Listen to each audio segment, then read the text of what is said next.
berpengaruh. Jadi misalkan ada YouTuber dengan jumlah subscriber banyak, belum tentu jumlah view-nya banyak. Tapi alhamdulillah di channel saya meskipun subscribernya baru sekitar 160.000, tapi view-nya sudah jumlah total ada 49 juta view. Mungkin di kesempatan kali ini saya akan berbagi pengalaman ketika saya memulai YouTube. Itu awal mulai bagaimana, karena memang untuk sekarang misalkan kita cari tutorial di YouTube bagi pemula itu kayaknya di YouTube sudah banyak. Kita tinggal cari bagaimana cara menjadi YouTuber, itu kayaknya sudah muncul banyak sekali konten kreator yang membuat atau membuat tutorial bagaimana menjadi YouTuber. Mudah-mudahan nanti pengalaman saya ini dapat bermanfaat atau mungkin dapat menjadi inspirasi bagi rekan-rekan semua yang sekarang baru mau memulai bikin channel YouTube. Dulu kebetulan saya ini sempat bekerja selama 3 tahun di Jepang. Jadi dulu di Jepang itu bekerja dari jam 7 sampai jam 5 sore. Kemudian setelah pulang, karena waktunya itu sangat panjang, kemudian ditunjang dengan jaringan yang sangat cepat. Jadi agak bagus juga. Jadi dari habis isya sampai tidur itu sering nonton YouTube terus. Tapi setelah sekitar 1,5 tahun di Jepang itu jadi kepikiran, kalau besok pulang ke Indonesia itu mau ngapain gitu. Terus saya sering nonton YouTube, akhirnya ketemu satu channel.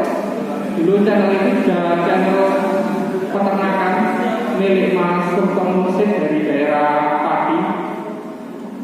Saya sering nonton video milik Mas Sultan itu, dan kalau saya berpikir channelnya Mas Sultan itu kalau saya pelajari baik dari pengambilan video kemudian editing itu sangat simpel. Kayaknya kalau saya belajar sedikit kemudian nanti saya terapkan itu kayaknya bisa saya pelajari.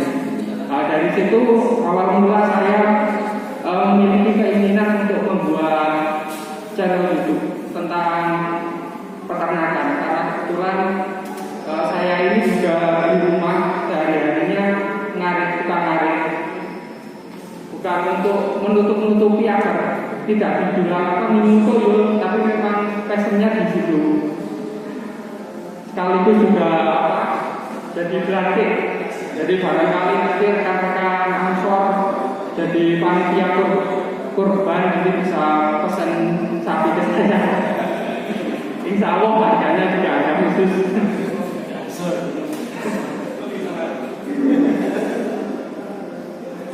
Kemudian dulu saya pulang dari Jepang itu sekitar bulan Maret tahun 2018. Kemudian sampai Indonesia, sampai rumah saya langsung bikin kandang di sekitar bulan September. Bulan September saya bikin kandang sapi, kemudian saya pelihara sapi dulu masih 2 ekor. Setelah itu saya sudah bikin konten YouTube atau sapi-sapi yang ada di kandang saya itu saya videokan, kemudian saya upload di YouTube saya. Dulu awal mulai bikin channel itu di sekitar bulan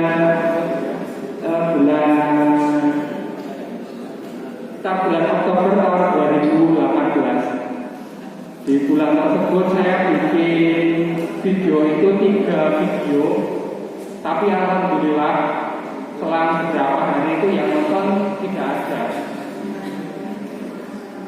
Saya cek itu di tiap hari kan saya lihat, kok penontonnya sama sekali tidak ada. Jadi di situ saya mulai ternyata YouTube itu tidak semudah bayangan saya. Meskipun kita sudah belajar SEO YouTube atau optimasi YouTube, tapi kalau Allah belum mengizinkan, mungkin itu juga tidak viral atau yang nonton ini belum bertambah. Kemudian saya sempat ingin berhenti di situ. Saya sempat pengen berhenti dan akhirnya saya diamkan dulu channel saya tersebut. Tapi setelah selama 1 bulan ternyata ada satu video yang ratingnya naik, videonya lumayan naik. Dulu itu ketika saya buka 1 bulan setelah upload video, jumlah view itu hampir 100.000. Dari situ saya mulai semangat lagi bikin video. Tiap hari saya uploadin video lagi, karena dulu itu baru sekitar 800 subscriber, jadi belum bisa dimonetisasi.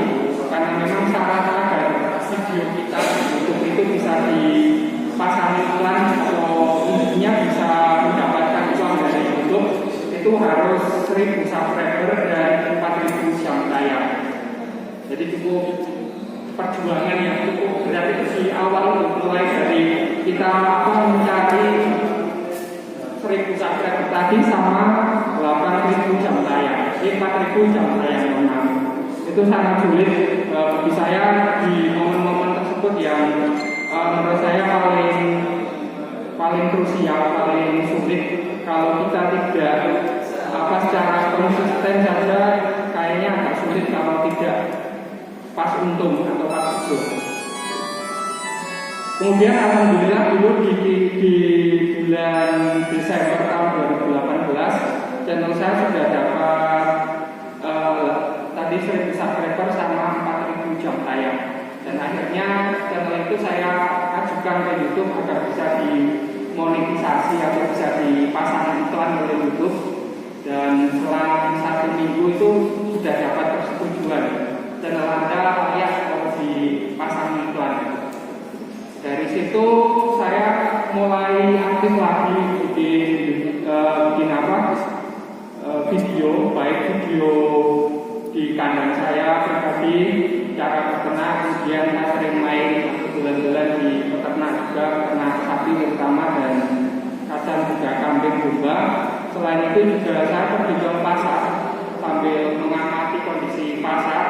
Karena memang kalau menurut saya di dunia peternakan itu paling efektif itu kalau kita bisa jual beli ternak, karena untungnya lumayan dibandingkan kita yang pelihara itu kayaknya untungnya lebih cepat yang jual beli.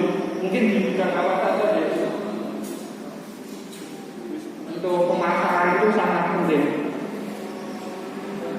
Kemudian tadi sampai mulai aktif lagi bikin video, dan di situ ada lagi kendala yang saya alami setelah dapat subscriber sama 4.000 jam tayang.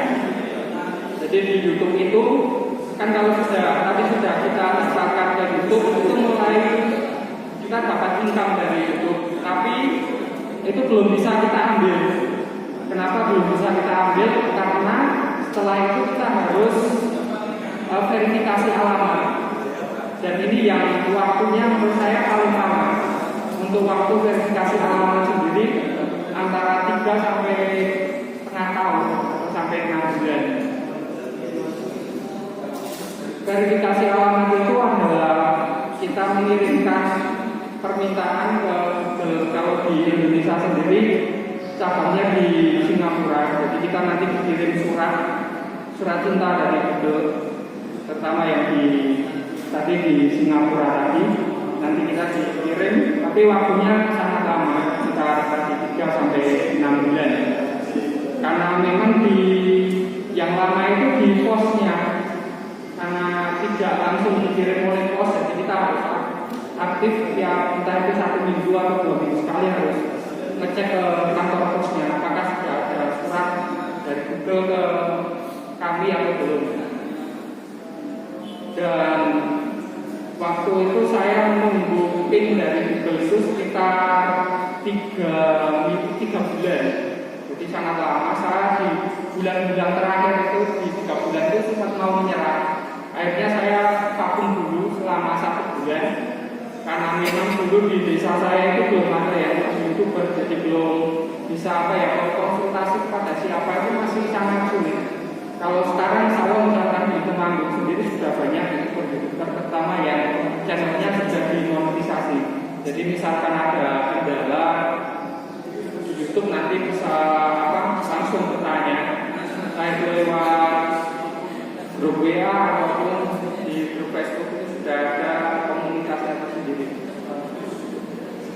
Kemudian setelah dapat pin YouTube itu, dan itu menurut saya momen yang paling menyenangkan ketika saya bikin video dan kemudian diupload di YouTube. Itu momen yang paling menyenangkan itu ketika kita dapat itu pin dari YouTube atau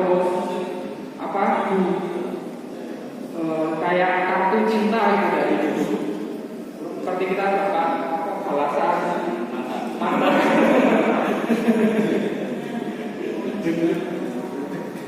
Dan dari situ saya mulai aktif lagi, dan karena saya ini memang basicnya bukan di media, jadi untuk editing juga masih ala kadarnya. Dan yang saya tekankan itu di kualitas video, karena memang untuk mengejar kualitas kemampuan saya sendiri terbatas, sehingga saya punya prinsip kalau saya kalah di kualitas, saya harus menang di kuantitas. Dan dari situ saya upload minimal 4 video per hari. Jadi selama 2 tahun ini saya sudah upload sekitar 2000 video. Karena memang dari tadi itu kemampuan saya yang terbatas, baik dari proses editing, kemudian public speaking juga menurut saya masih sangat kurang, karena memang dari dulu ini jarang aktif di PC Ansor. Mungkin kalau dari kecil sudah ikut ilmu, kemudian ikut Ansor, public speakingnya mungkin sudah bagus, seperti Pak Aris mungkin. Dan dari situ saya mulai, tadi setelah dapat pin itu saya sudah mulai rutin mengupload minimal data, yaitu minimal 4 video per hari. Dan alhamdulillah sampai sekarang masih saya pegang prinsip tersebut, minimal 1 hari 4 video. Dan ternyata di YouTube itu kalau kita upload dalam jumlah banyak, YouTube-nya juga tahu, oh ini orangnya niat. Jadi alhamdulillah diberi view yang lumayan bagus.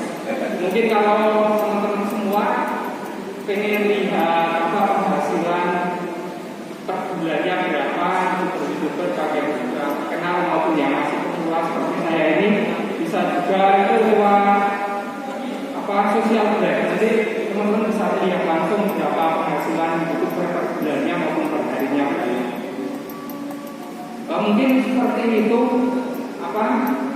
sharing pengalaman, nanti bisa ditambahkan oleh Mas Rohim, karena kebetulan beliau ini ketua komunitas YouTuber Temanggung, jadi insya Allah lebih ahli dibandingkan dengan saya. Dan nanti kalau ada pertanyaan nanti bisa langsung diajukan. Kalau nanti saya tidak bisa menjawab, bisa dijawab oleh Mas Rohim, dan nanti kalau kita tidak bisa menjawab, bisa buat PR untuk kita.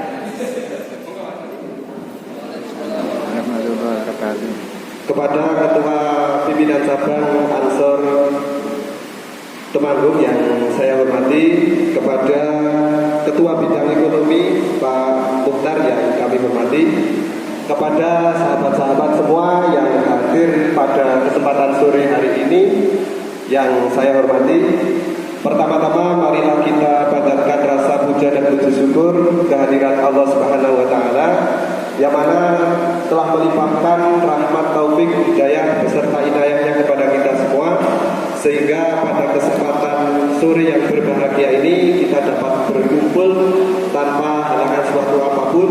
Maka sudah sepantasnya rasa syukur kita ikrarkan dengan bacaan takmid Alhamdulillahirabbil alamin. Salawat serta salam semoga senantiasa tercurahkan kepada beliau baginda Nabi Agung Muhammad sallallahu alaihi wasallam, yang kita ikuti segala sunah-sunahnya dengan doa harapan semoga kita tergolong umat yang mendapatkan syafaatnya di dunia sampai di akhirat. Amin amin ya rabbal alamin. Oke, yang pertama ini mungkin sedikit cerita mengenai awal mula atau perjalanan saya di bidang YouTuber seperti itu.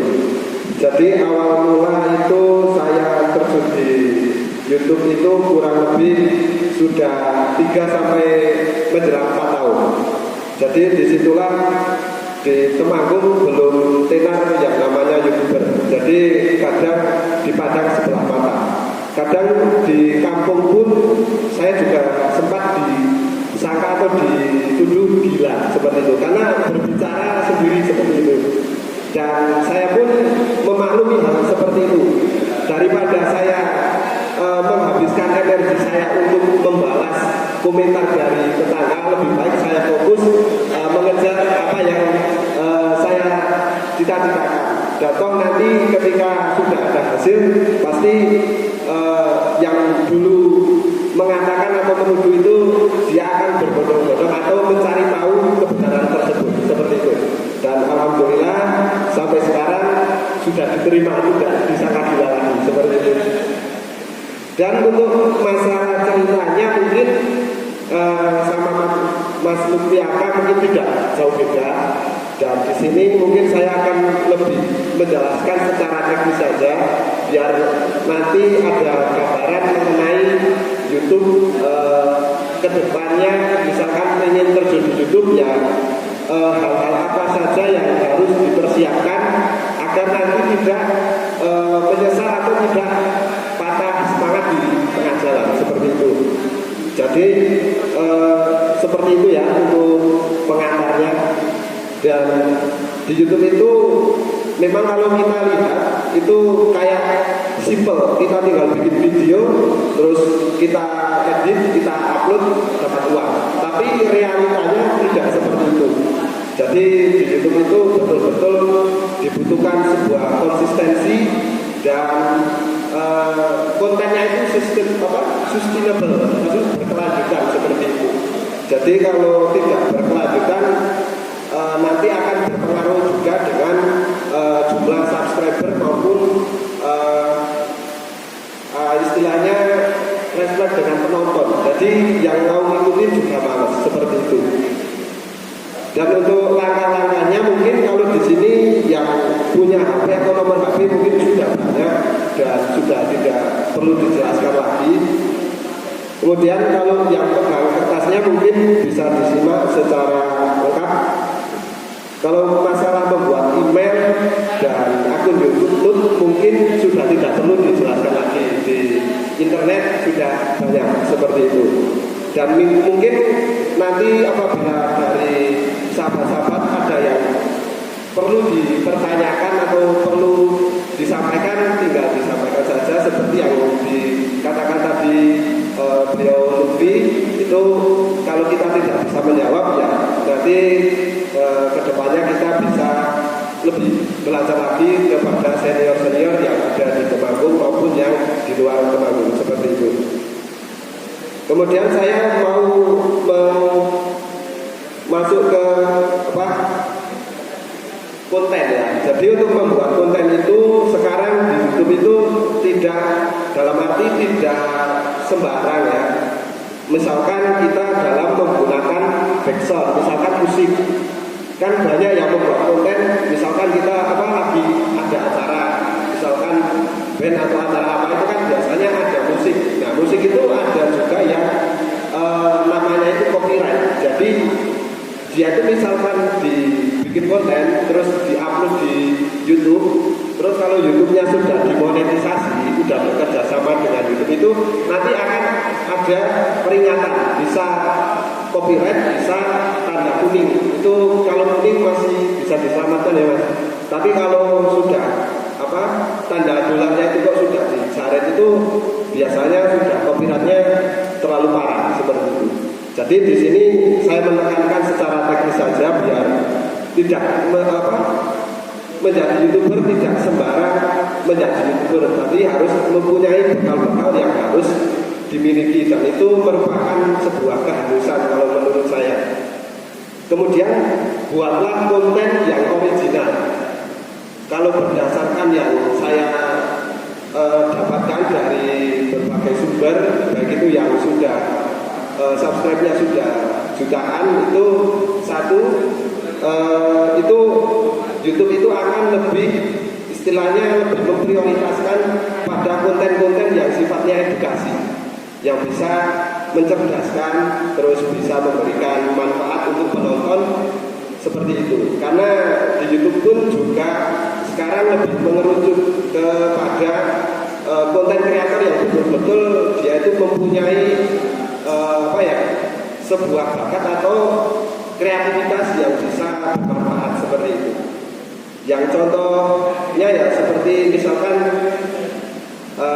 cara membuat apa gitu. Misalkan kalau di saya memang di bidangnya di otomotif. Di otomotif itu karena saya satu itu passion. Karena dari dulu itu hobi otak-atik seperti itu.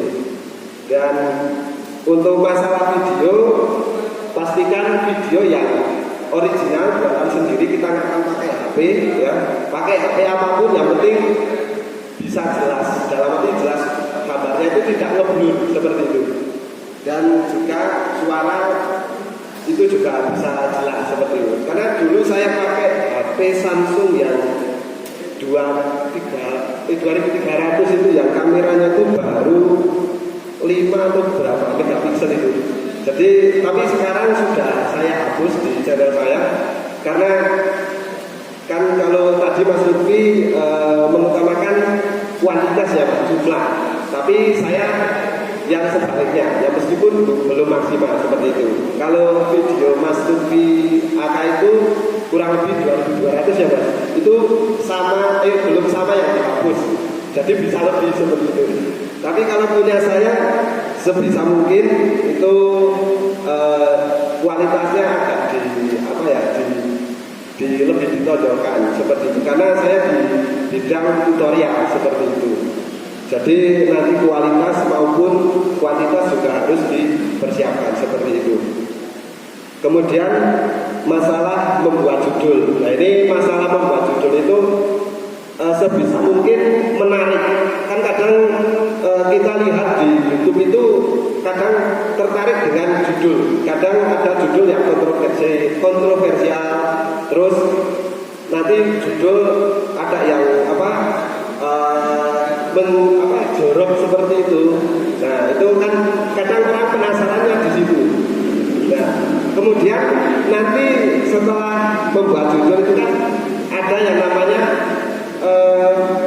deskripsi video. Nanti deskripsi video itu diisikan, kalau pengalaman saya itu diisikan kata perintah. Karena yang saya pelajari YouTube, Google itu kan mesin pencarian. Jadi Google sama YouTube itu dia akan bekerja ketika mendapatkan sebuah perintah. Misalkan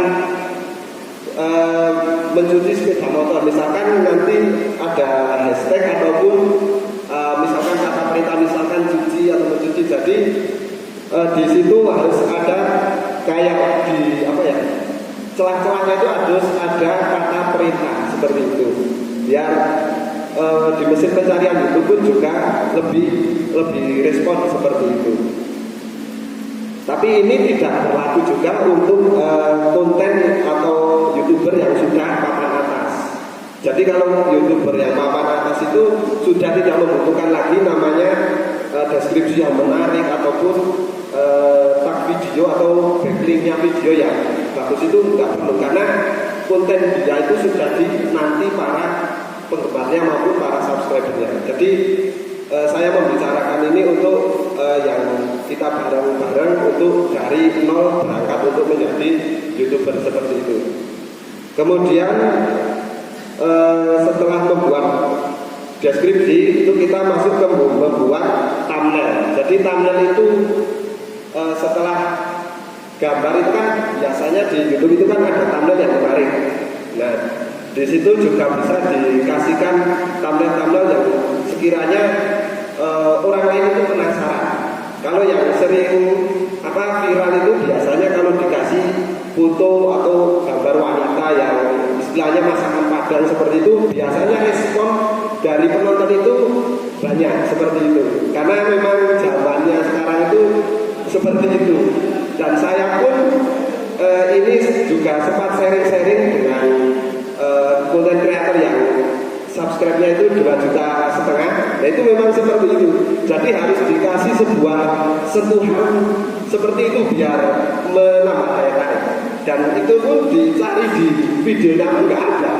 Itu cuma untuk menarik penonton seperti itu. Jadi disitulah dibutuhkan sebuah sentuhan-sentuhan yang mengharuskan, kadang itu kita berpikirnya kebalik dengan penonton, karena kita asumsinya sebagai penonton, nah kita sebagai penikmat, tapi sebagai konten kreator berpikir sebagai pembuat, seperti itu. Kemudian mengisi atau membuat. Jadi sebenarnya saya sudah pernah sempat bikin PowerPoint, cuman keterbatasan alat atau mungkin kurang persiapan juga, jadi tidak saya tampilkan di layar seperti itu. Jadi di isi tag itu bisa berisi seperti yang tadi saya katakan, misalkan cuci, terus mencuci, terus itu diisi kata perintah, karena yang tadi saya sampaikan Google ataupun YouTube itu kan mesin, ketika ada kata perintah dia bisa bekerja atau lebih responsif seperti itu. Kemudian untuk di situ kan setelah selesai semua, dan nanti ada hal-hal atau tahap-tahap promosi video yang harus dilakukan biar video yang lain yang ada di channel kita itu bisa ikut rame seperti itu. Contohnya seperti tadi Mas Lutfi yang ada satu video yang tiba-tiba viewsnya 100.000. Nah, ketika videonya sudah ada yang viral, itu kita jangan diam berdiri atau duduk dengan tenang, itu jangan. Tapi kita manfaatkan untuk mempromosikan video-video yang lainnya.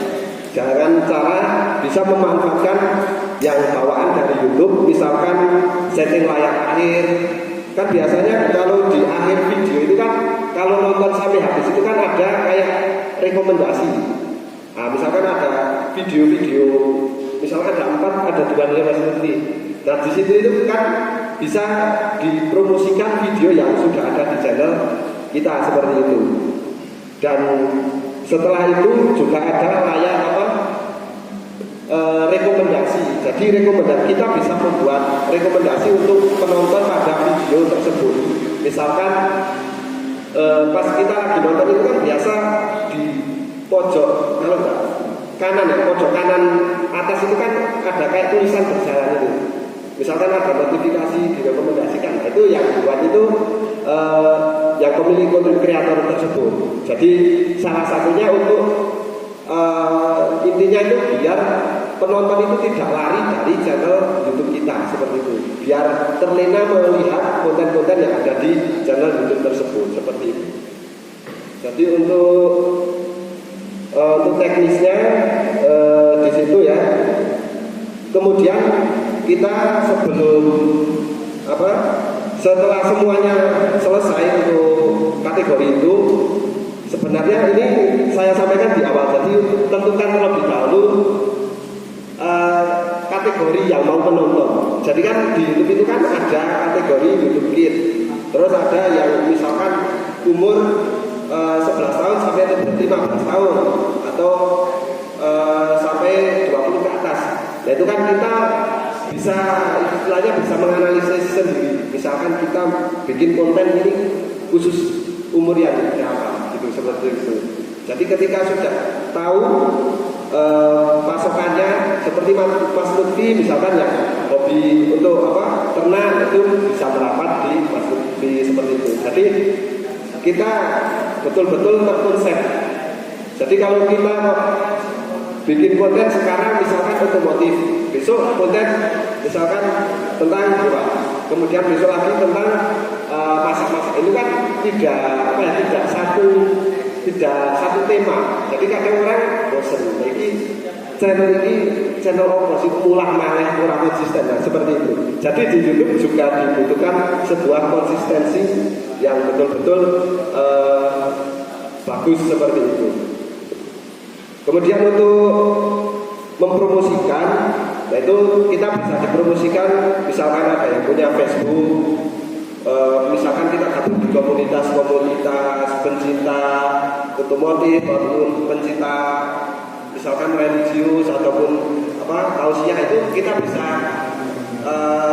menge-share ataupun kita bisa memanfaatkan media-media sosial yang sudah kita ikuti seperti itu. Kemudian kan bisa lewat IG maupun bisa lewat, kalau sekarang bisa TikTok seperti itu. Kemudian kalau untuk syaratnya sama seperti yang tadi disampaikan Mas Lutfi, 1000 subscriber dan 4000 jam tayang seperti itu. Kalau syaratnya sampai sekarang belum ada perubahan ya Mas, masih tetap sama. Kalau dulu saya masuk di YouTube itu malah belum ada syarat, tanpa syarat malah. Jadi pagi bikin, malam diisi, pagi sudah bisa ada iklannya. Tapi kan biasa mayoritas orang Indonesia itu ketika dibikin mudah itu gampang nih. Nah seperti itu. Karakter orang Indonesia itu kan kebanyakan seperti itu. Dibikin mudah malah gampang nih. Jadi seolah-olah tidak ada aturan seperti itu. Dan berlanjut berangsur tahun itu kalau yang setelah bebas tanpa syarat itu pertama itu 10.000 tayang ya Mas, 10.000 tayang. Kalau subscribe tidak begitu berpengaruh dalam waktu itu, tapi dari 2 tahun yang lalu itu sudah mulai 1000 subscriber dan 4000 jam tayang. Nah karena yaitu dibuat aturan itu karena orang Indonesia menggampangkan itu, gampangnya jadi seolah-olah nggak ada aturan. Jadi bikin konten yang penting viewsnya banyak udah, baik itu berfaedah maupun tidak berfaedah, yang penting upload dapat uang. Tapi kan YouTube kembali lagi ke apa ya? Pertama didirikan. Jadi kan untuk di samping untuk menyalurkan hobi maupun apa ya? Ilmu itu kan biar juga bisa bermanfaat untuk orang yang menonton seperti itu. Kemudian setelah tercapai semua 1000 subscriber dan 4000 jam tayang itu, kemudian baru didaftarkan di Google AdSense. Kan biasanya yang sering saya ada keluhan itu, ada teman-teman, Mas kalau daftar YouTube terus sudah bikin video tapi syaratnya belum terpenuhi, terus daftar AdSense itu gimana? Menurut saya lebih bagus atau lebih pasnya itu ketika kita sudah syaratnya lengkap baru kita mengajukan, dan itu akan lebih cepat.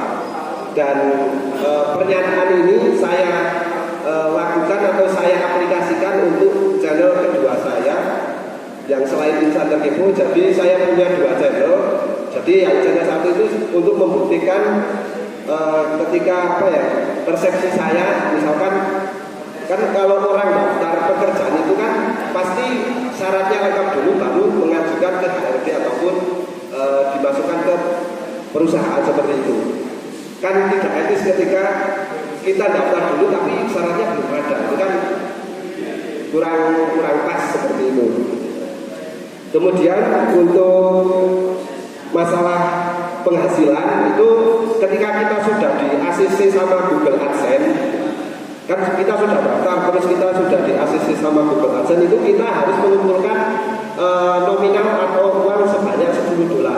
Jadi $10 itu nanti digunakan untuk menurunkan PIN yang disampaikan tadi Mas Lutfi akan. Jadi syarat harus ada turunnya juga surat PIN itu harus ada $10 terlebih dahulu dari hasil video yang sudah dimonetisasi seperti itu.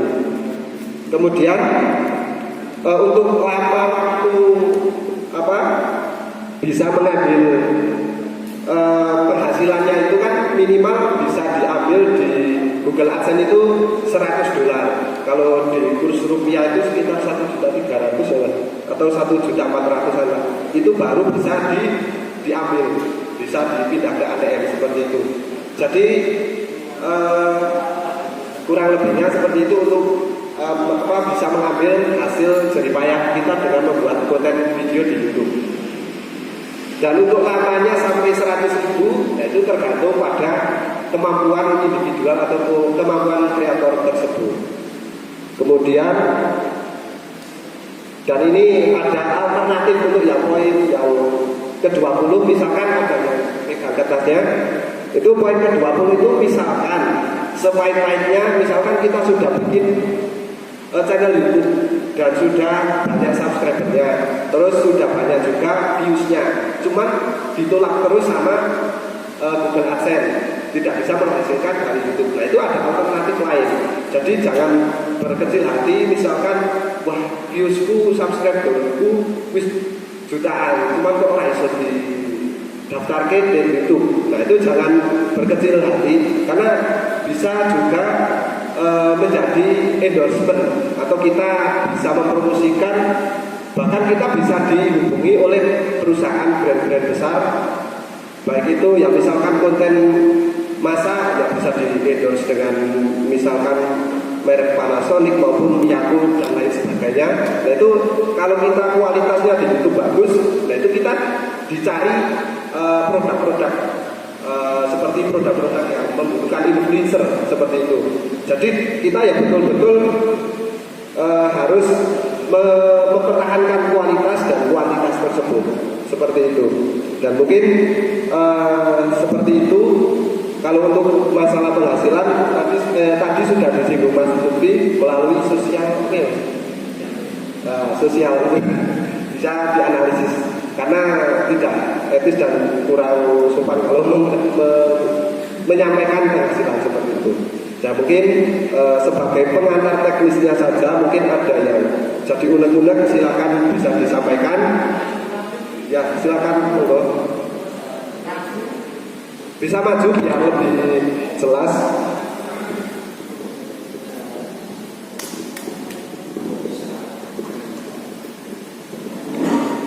Assalamualaikum warahmatullahi wabarakatuh. Perkenalkan nama saya Syukur dari Dusun Luwih, Desa Kenopo, Kecamatan Tebara, Kabupaten Temanggung, dengan akun YouTube Syukur Alhamdulillah Official dan memiliki subscriber 4.560.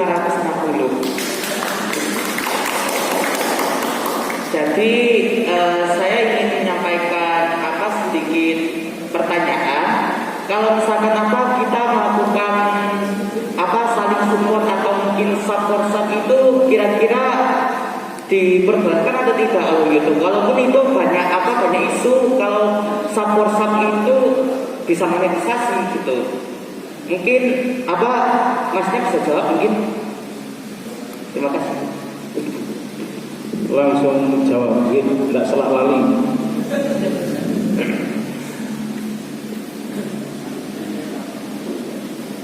Baik, terima kasih atas pertanyaan yang diberikan.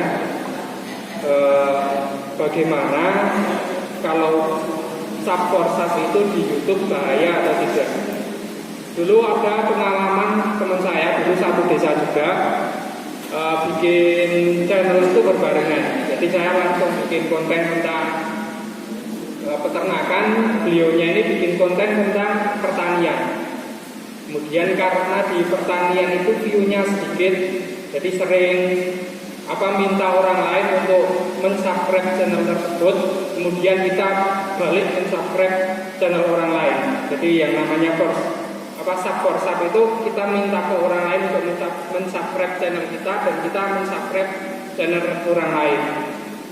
Dan menurut saya atau pengalaman dari teman saya tersebut itu nanti berdampak pada proses ketika monetisasi.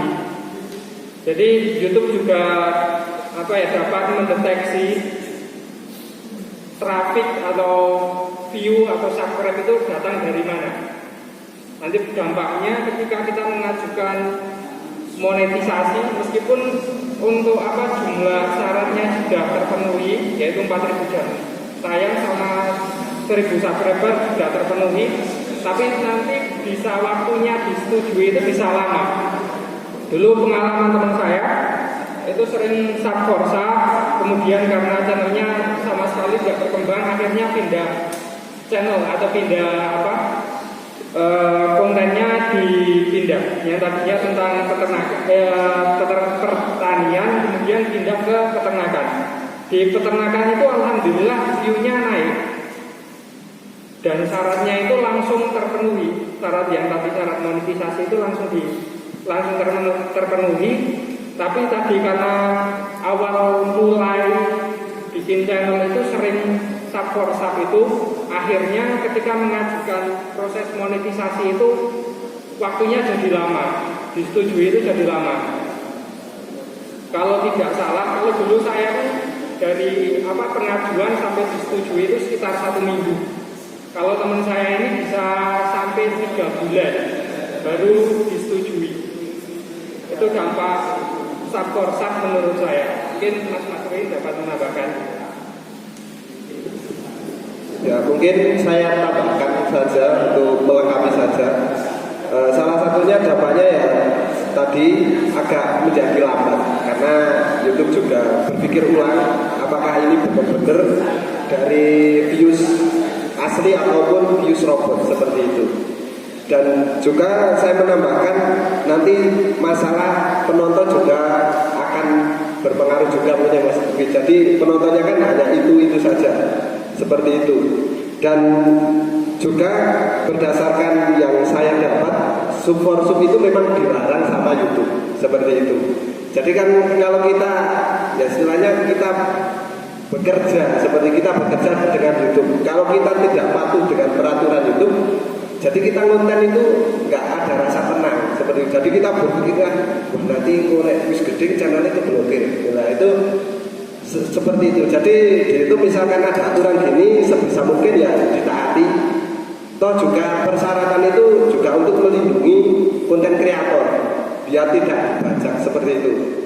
Dan mungkin ada juga yang bertanya, Mas kalau seperti calon sarjana terus seperti YouTube Crash itu kok kontennya kok ambil yang lain? Nah, itu beda lagi, itu bukan bukan konten kreator tapi Creative Commons. Jadi itu beda lagi. Jadi dia itu memang mempunyai kayak lisensi atau yang jelas itu kan ketika mau bikin konten yang mengambil yang lain itu ada trik-triknya tersendiri. Dan itu pun menurut saya juga pernah mencoba dan sempat juga tidak kena copyright dan berjalan lancar juga. Cuman dalam diri saya merasa nggak enak. Kan ibaratkan kita kerja nanti juga dikonsumsi jadi darah daging, nah itu kan kurang, istilahnya kalau saya diri pribadi itu kurang enak, kurang tenang seperti itu. Ya mungkin jawabannya seperti itu. Mungkin ada yang bertanya lagi, silakan. Ya silakan semoga.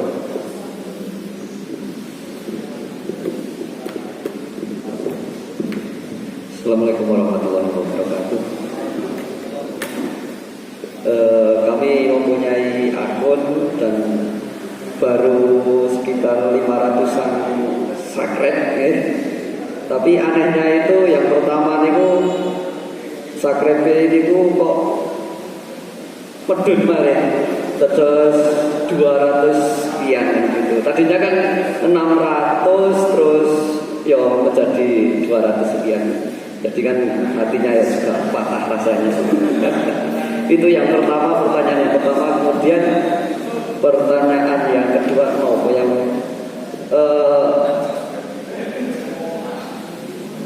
dikurimang. Oke, ini dari 600 ke 200 ini kenapa? Barangkali banyak makan-makan yang tersakiti atau putus tapi tidak minta maaf, atau karena apa ini yang Pak Tenis dia berjuang? Kira-kira kenapa kok bisa menurun? Betul kan meningkat terus? Apakah kontennya sudah tidak ngupload lagi atau gimana, monggo? Ya mungkin akan langsung saya jawab sebisa saya, sepengalaman saya. Jadi ketika jumlah subscribe itu yang tadinya naik, misalkan tadi yang sahabat sampaikan itu kan 500 atau 600, tiba-tiba menjadi 200. Nah, jadi disitulah kenapa YouTube melarang sub for sub. Kan kadang orang itu satu orang bisa mempunyai email 5, 7 ataupun bahkan lebih banyak.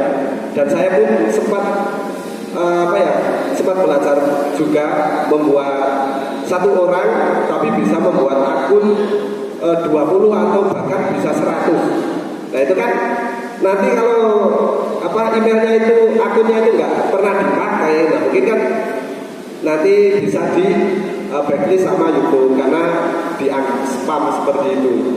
Jadi hal yang wajar ketika di YouTube jumlah subscribe-nya itu menyusut seperti itu. Jadi ya tetap semangat bikin konten. Intinya kalau bikin konten ya satu, bulatkan tekad betul-betul saya pengen membuat konten. Jadi diusahakan misalkan sudah punya kesibukan ya nanti di sela waktu tetap diisi konsisten. Jadi jangan langsung misalkan mengandalkan YouTube harus 3 bulan harus bisa mendapatkan uang. Nah itu istilahnya kalau bosone kulon itu moyo, kerkoso, terlalu memaksakan ya. Jadi kita harus berpikir realistis saja. Jadi buat yang masih punya kesibukan ya tetap dijalani kesibukannya, cuman harus terschedule ketika waktu senggang atau harus menyisihkan waktu buat bikin konten secara konsisten. Nah nanti kalau kontennya itu sudah bisa menghasilkan, baru kita bisa fokus di YouTube seperti itu. Mungkin jawabannya bisa diterima. Mungkin masih mungkin ada yang bertanya lagi.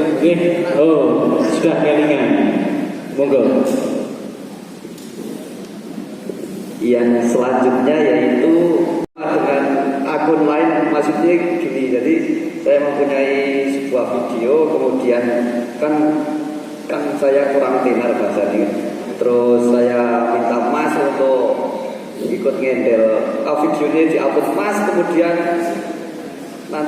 maksudnya itu yang nomor jenenge tadi kita berdua gitu. Ini kok ada mboten trik atau enten mboten niku itu.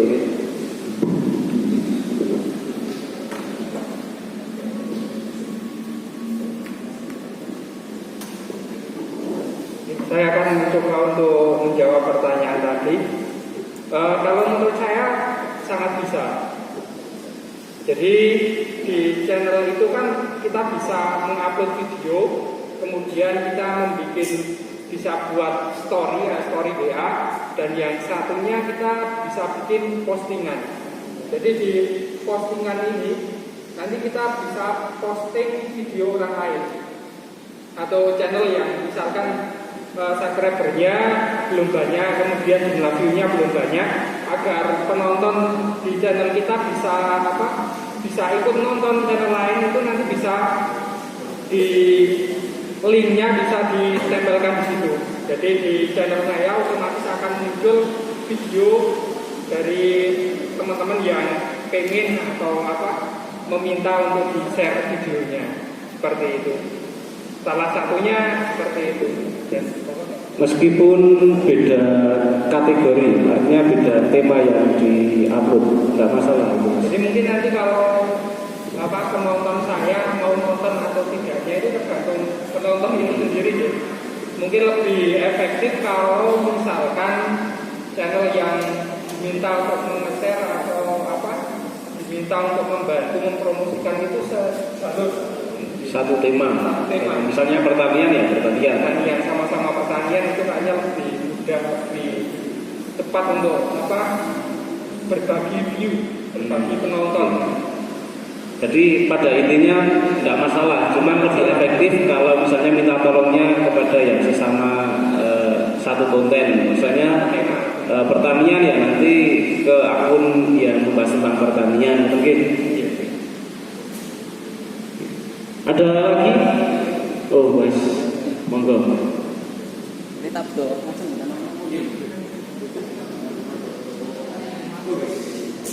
Siap.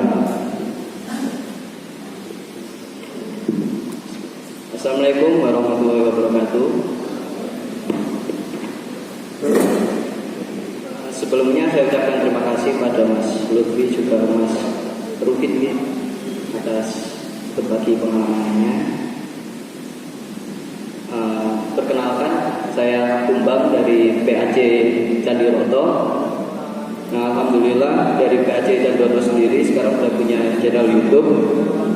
Buatan kita subscribe kawan 76, tapi video ini ternyata nih 47 berapa ini.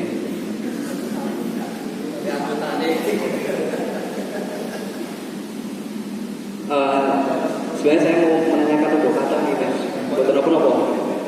Untuk kursi tempat. Nah ini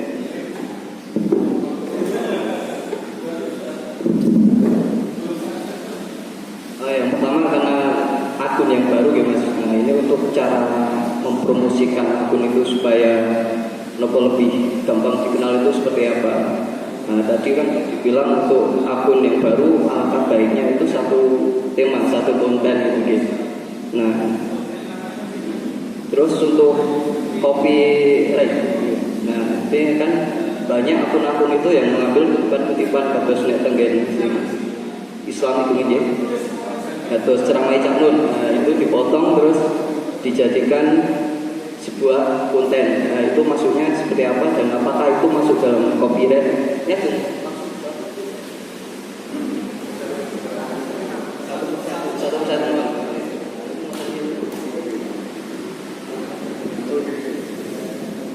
Itu yang pertama memang itu copyright.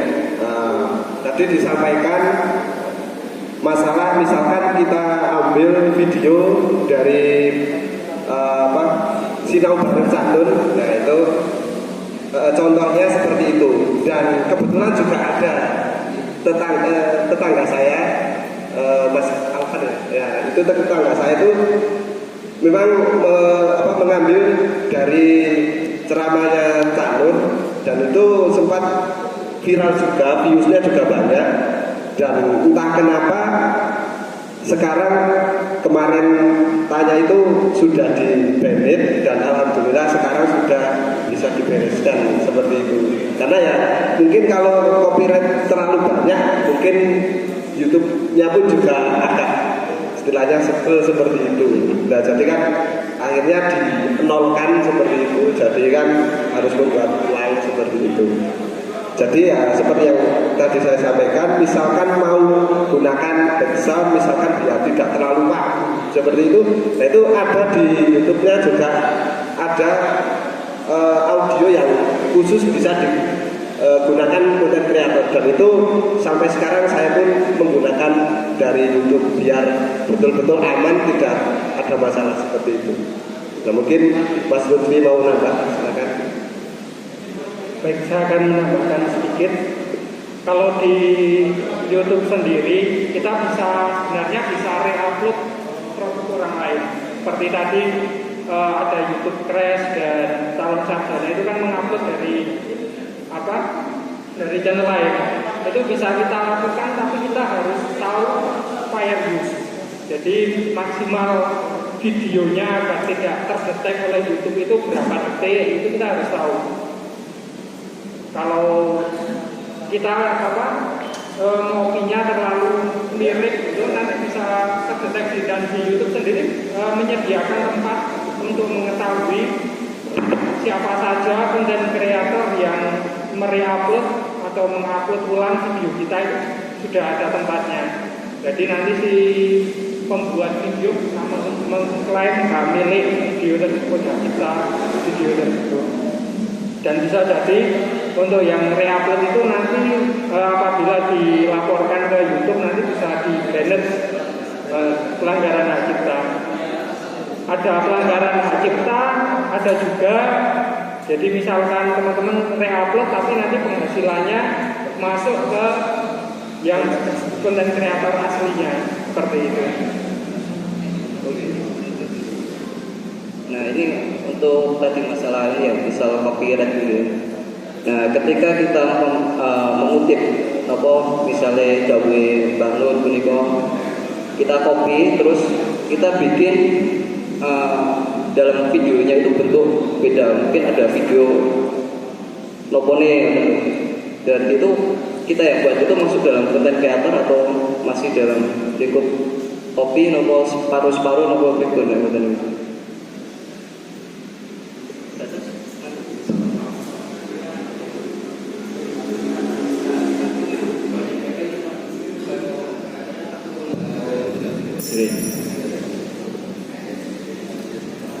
mungkin akan saya langsung jawab. Ini pengalaman sharing juga dengan konten kreator yang sudah legend, yaitu bisa mengambil beberapa detik. Kalau yang dulu saya praktekkan itu maksimal 23 detik. Itu dulu masih aman. Kalau sekarang tidak. begitu paham lagi. Dan pun itu pun harus hanya sebagai ilusi.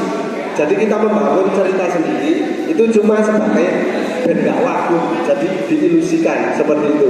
Kalau kita misalkan ngambil, misalkan balap motor GP Valentino Rossi, terus kok kita bikin judul yang sama, itu biasanya langsung kena. Cuman kalau kita ngambilnya video yang lain, cuman dibuat ilusi saja biar tidak gamblang, istilah tidak terumil kalau kopinya itu, yaitu setahu saya dari sharing-sharing yang legend itu masih diperbolehkan seperti itu. Misalkan yang membahas cerita atau legenda Borobudur, nah itu kan kita tidak mungkin ilusinya Prambanan itu kan nggak nyambung. Nah, cuman sebagai ilusi saja nanti treatmentnya diatur berapa detik itu mungkin masih bisa terselamatkan seperti itu. Jadi intinya anu nggih, napa nek ajeng dimbuk kon-koncone aja oke-oke. Oke itu aku Ya, artinya mungkin boleh mengambil untuk sekedar buat ilustrasi, tidak serta-merta semuanya kemudian nanti di review sendiri. Jadi itu itu persepsi saya yang sudah sekian tahun, sekian ada hampir 1 tahun itu masih aman. Cuman kalau dipraktikkan sekarang itu kan memang makin ketat di YouTube. Nah itu saya tidak punya jaminan itu, wah ini kok Mas bilang ini kok dipraktikkan kok copyright, itu belum ada jaminan kalau yang tahun sekarang, karena memang dari YouTube itu peraturan demi peraturan selalu diperbarui. Saya itu kan channelnya Mas itu 160.000 terus itu sudah play button tidak, dan itu memakan waktu pengiriman itu berapa bulan? Nah, terus sekalian berikan saya sedikit tips untuk mencapai 100 subscriber dalam waktu setidaknya 3 tahun. Siap. Sebelum aku kan kemarin sudah jauh-jauh dari negeri sebelah Parakan menembus hujan.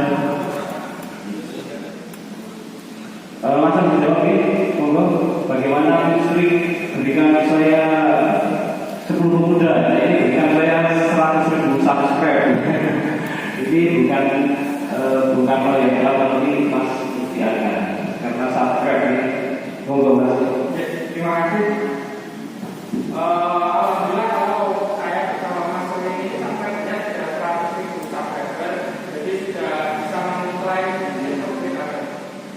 sektor PKB sendiri merupakan penghargaan pertama untuk kreator di YouTube setelah karirnya sudah mencapai 100.000 subscriber.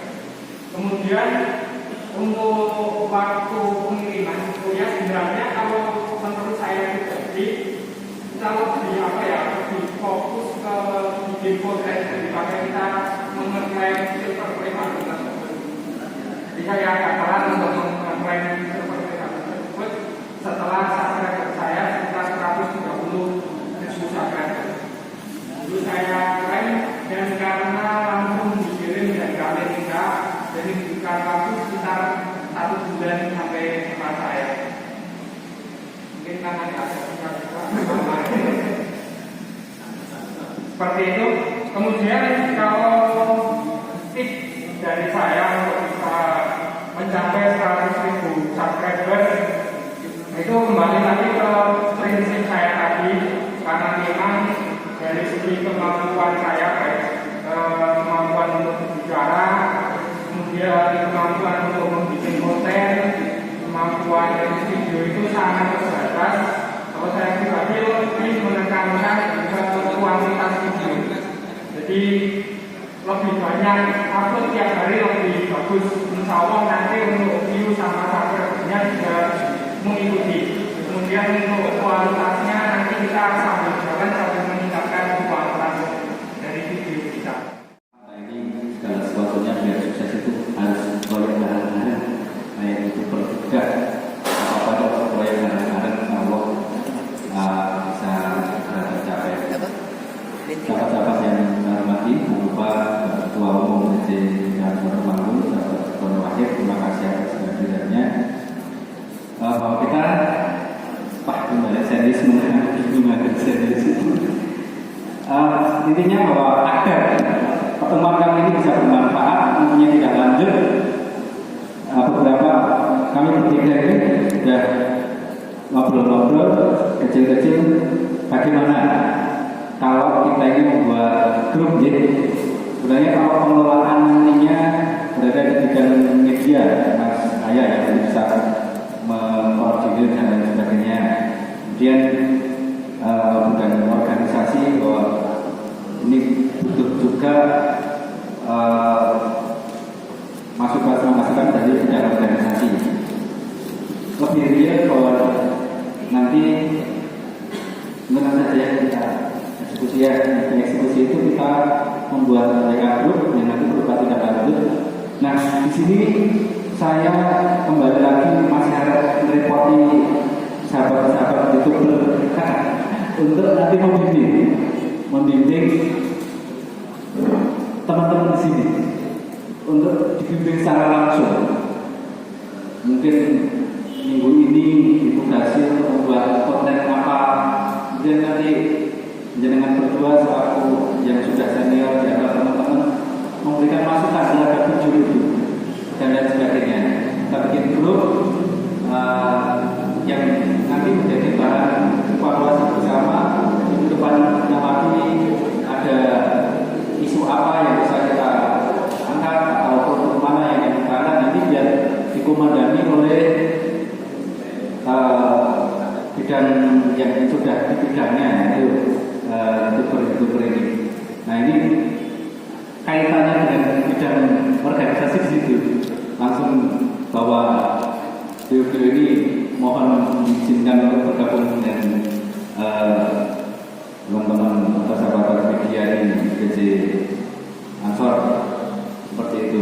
Mungkin kan sekarang masih ada cara dengan selanjutnya beliau juga di rumah juga cari kegiatan tapi memang belum terlalu banyak yang dia, tapi pastinya berdua ini berkenan nanti untuk membimbing teman-teman yang di sini. Nah, sudah dapat stempel dari Mas Japarna nanti menjadi tukang stempel. Oh ini anggota, tercatat ya gitu aja. Nah, mohon nanti keterlibatan dari bidang media, kemudian dari bidang ekonomi kami mengajukan ada nama sahabat Aziz, Miftahul Aziz ya, nanti berkenan untuk membuat grup, dikasih nama ini apa ini? YouTuber itu aja, fokus di YouTubernya ya. Apa? Ngaji YouTube Ansor gitu ya. Nggak apa-apa. Masih belajar semua. Ngaji YouTube Ansor. Nah, juga dari bidang media. Nanti siapa yang panjang? Mas Faizul, Mas Aziz mau dibantu untuk membuat grup sahabat-sahabat sendiri dimasukkan dalam grup. Kemudian kita akan ada materi-materi juga dan sebagainya. Ini salah satu bagaimana agar kegiatan ini bisa kontinu, ada pendalaman-pendalaman dan keterlibatan yang real dari kita untuk mengkader media, mengkader sahabat-sahabat ini pintar di bidang media, syukur-syukur nanti, tapi sudah ada yang misalnya sudah punya sekian ribu atau sekian ratus follower dan lain sebagainya. Itu yang pertama. Yang kedua bahwa kami lupa menyampaikan bahwa acara ini terselenggara juga berkat dukungan dari sahabat semuanya di luar bidang ekonomi, di luar bidang organisasi, di luar bidang media. Sudah ada sahabat-sahabat yang dari UMKM seperti yang sudah muncul di sini. Ada pisang gregetnya punyanya sahabat Mas Rifan, gula semut punya Mas Aziz. Apa ini lagi? Nah ini yang tidak nomer ini sebenarnya bukan kopinya dengan siapa, tapi usaha pasti dari salah satu antar bidang ekonomi yang sangat sukses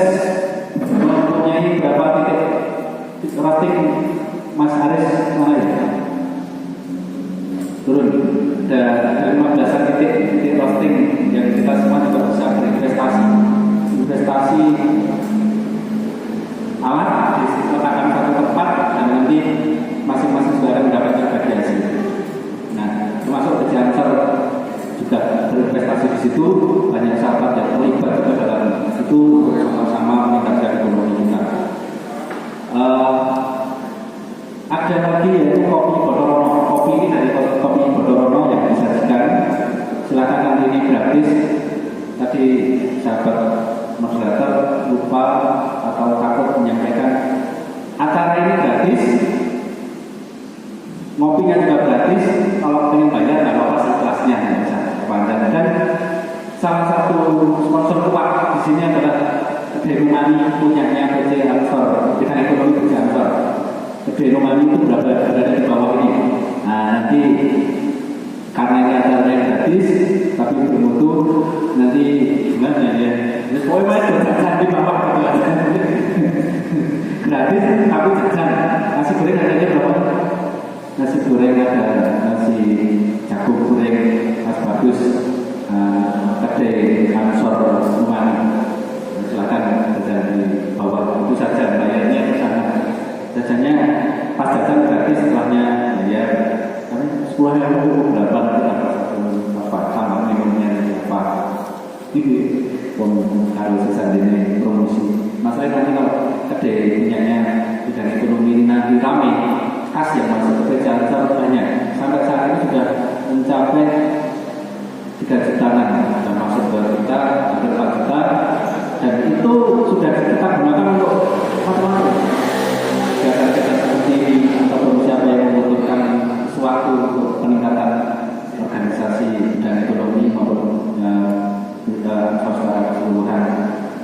Kemudian roasting kemarin saya sudah harus bayaran sampai saat ini baru beberapa bulan sudah dapat 800.000 dan seterusnya masuk ke pelakunya Kopen, organisasinya Kopen, dan siarnya juga dapat.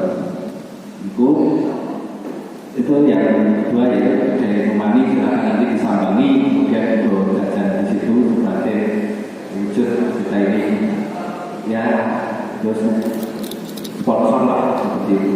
Kemudian ada koperasi juga, kita punya koperasi Ansor Rumah dan lain sebagainya. Nanti bisa selama ini sudah berkontribusi untuk bagaimana ke depan kita akan buat gerakan-gerakan perekonomian melalui Ansor ini. Itu saja dari saya, mungkin akan bahas dan kemudian kembali. Mas Jafar kita kembali. Alhamdulillah ini akan tambah dari keluarga organisasi. Mas Jafar, waktu saya.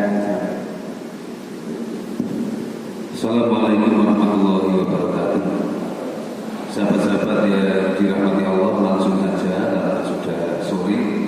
Yang pertama bahwa PCGP Ansor ini sebagaimana sering disampaikan oleh sahabat ketua, tapi tadi agaknya tidak tersampaikan bahwa Ansor punya cita-cita PCGP Ansor Temanggung untuk menjadi organisasi yang mandiri. Yang mandiri itu pengertiannya luas, tapi kalau dispesifikkan itu organisasi Ansor itu tidak ada ketergantungan dengan pihak manapun, terutama secara ekonomi. Kalau secara ideologi jelas kita sudah tidak tergantung karena ideologi kita sudah ada di ADART. Bahwa secara ekonomi kita tidak ada ketergantungan kepada siapapun. Ini cita-cita. Maka bahasa sahabat ketua biasanya organisasi harus sugih. Organisasi Ansornya harus sugih. Tapi organisasi ini bisa sugih, insya Allah akan terwujud kalau kader-kadernya sugih. Allahumma amin. Maka melalui ikhtiar-ikhtiar dari bidang ekonomi ini diharapkan bahwa khusus sahabat-sahabat yang menjadi delegasi dari PAC sore ini, siang sore ini siap untuk menjadi kader-kader yang mandiri secara ekonomi. Dan ini akan menopang organisasi Ansor yang mandiri.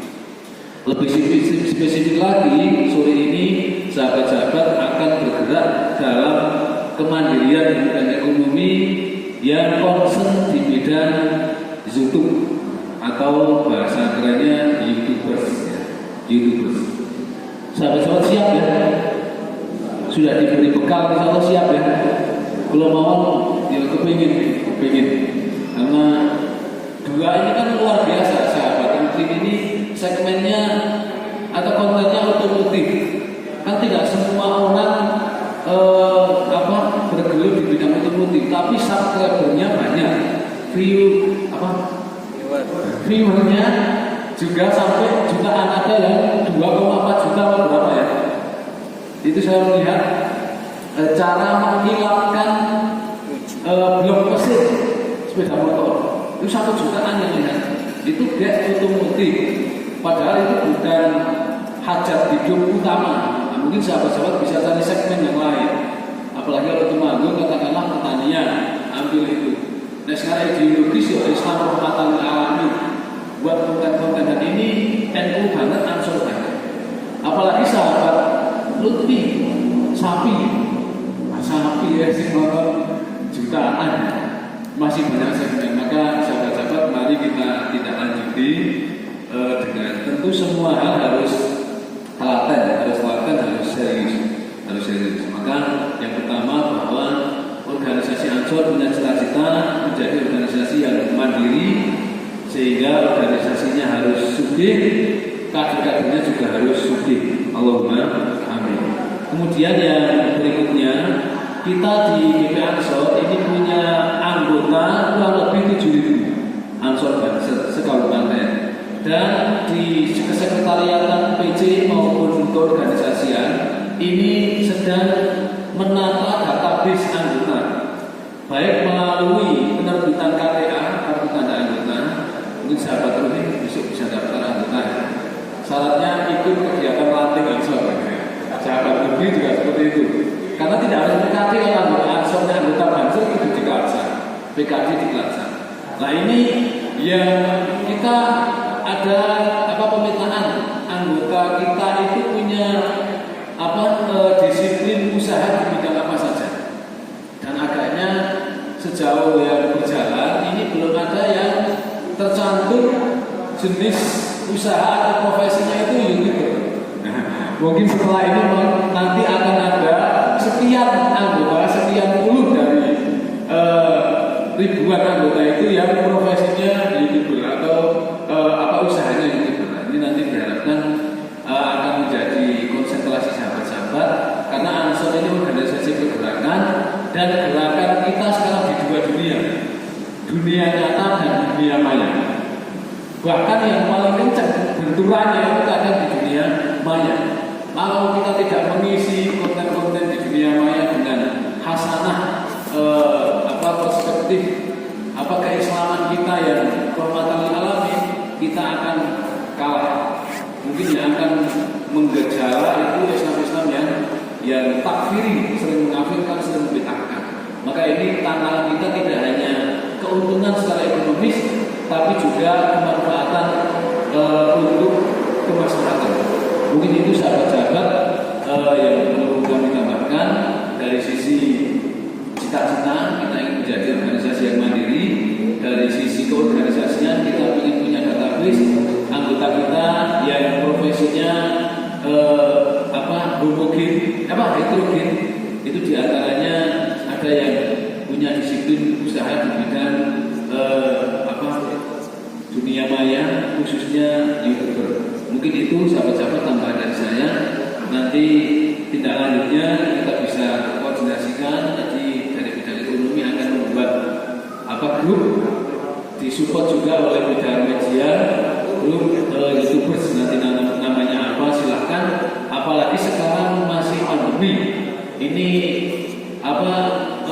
aktivitas kebanyakan orang itu hampir konsentrasinya di media sosial, terutama YouTube yang tidak membosankan, dan konten-kontennya diharapkan yang sesuai dengan kebutuhan. Mungkin itu sahabat maka tambahan dari saya. Kami mengucapkan terima kasih yang setinggi-tingginya kepada bidang ekonomi, bidang media, wabil khusus sahabat Rudin dan sahabat Lutfi yang sudah berbagi ilmu dan pengalamannya. Semoga menjadi amal solih dan akan mendapat balasan dari Allah Subhanahu wa taala. Terima kasih. Wassalamualaikum warahmatullahi wabarakatuh. Terima kasih luar biasa sangat-sangat dari Ketua Bidang Organisasi PDIP Temanggung. Sahabat-sahabat semuanya, mungkin ini saja RKTL dari kami jika waktu saya kembalikan kepada pembawa acara, mungkin langsung saja nanti itu sudah ada nomor HP belum? Mohon izin nanti sahabat-sahabat semua akan diundang oleh sahabat Aziz dan sahabat Jun untuk membuat grup tindak lanjut. Nanti akan dihadiri di grup ini sahabat Rohin dan Lutfi, itu ya. Cocok ini. Selaku mentornya, jangan berani-berani pada mentornya. Tapi kalau dievaluasi kurang apa penganut nggak usah protes sama yang sudah pengalaman.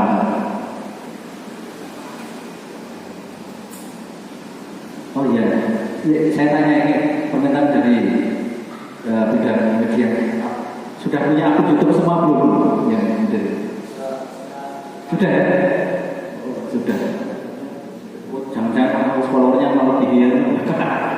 Bisa jadi, bisa saling bekerja sama. Ya teman-teman, kalau terangkan pembahasan acara kami bertiga.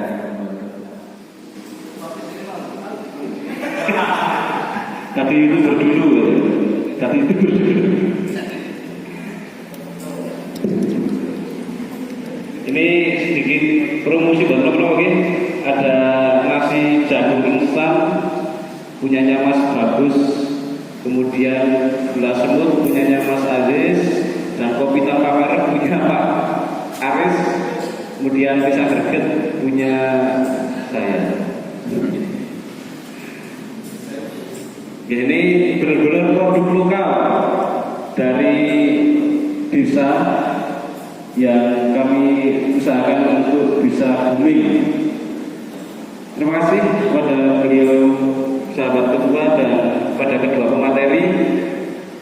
Selanjutnya nanti akan ada RKTL atau rencana kerja tindak lanjut dari bidang ekonomi, bidang organisasi dan bidang media.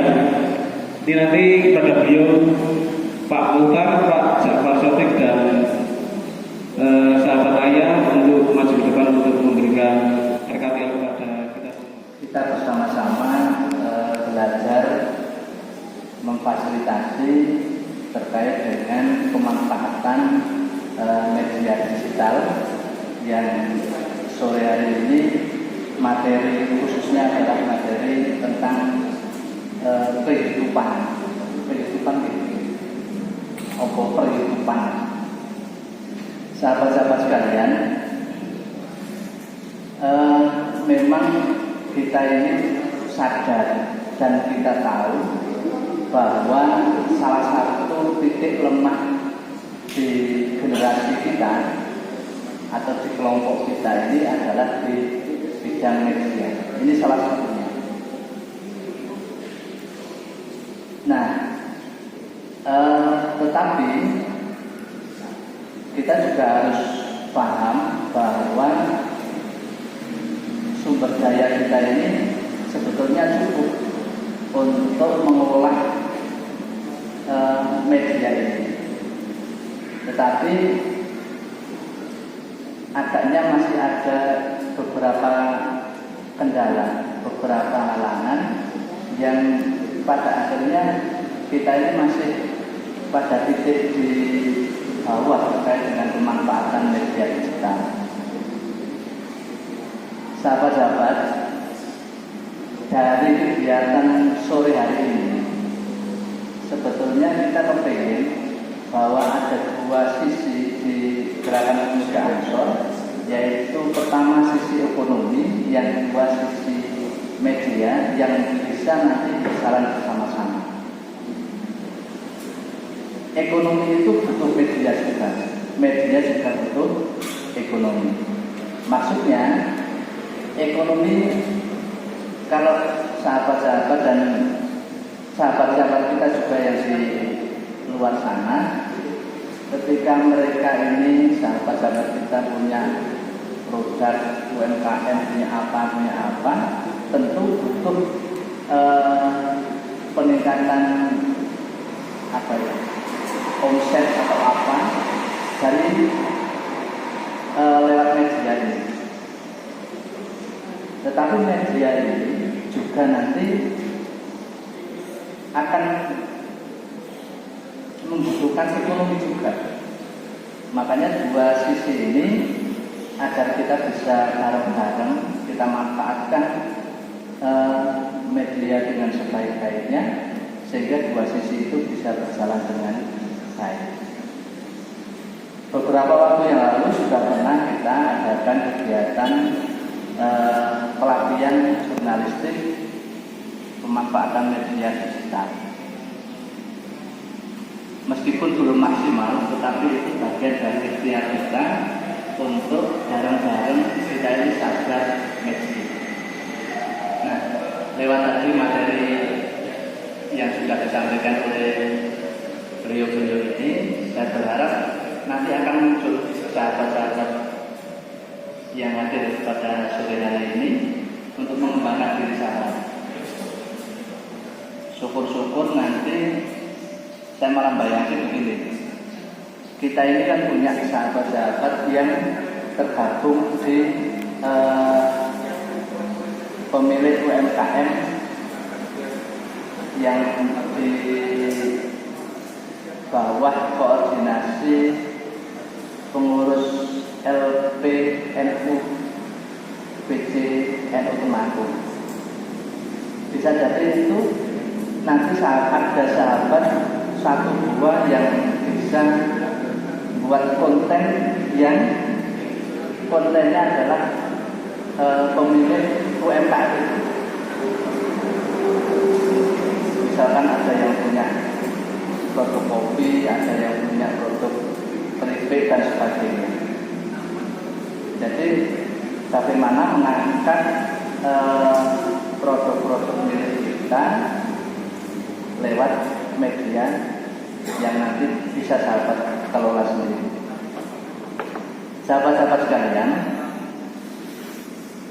kita juga harus mendorong generasi muda kita, Ansor, IPNU, IPPNU, ini juga bagaimana kita ini sadar bareng-bareng untuk memanfaatkan media yang hari ini saya kira tidak perlu alat-alat yang sangat canggih gitu ya. Bisa dengan HP Android yang cukup sajalah, saya kira tidak perlu spesifikasi yang bagus banget saya kira. Sahabat-sahabat sekalian, mulai dari sore hari ini saya harap apa yang kita laksanakan ini yang diinisiasi oleh bidang ekonomi dan bidang media bisa menggerakkan kita bersama untuk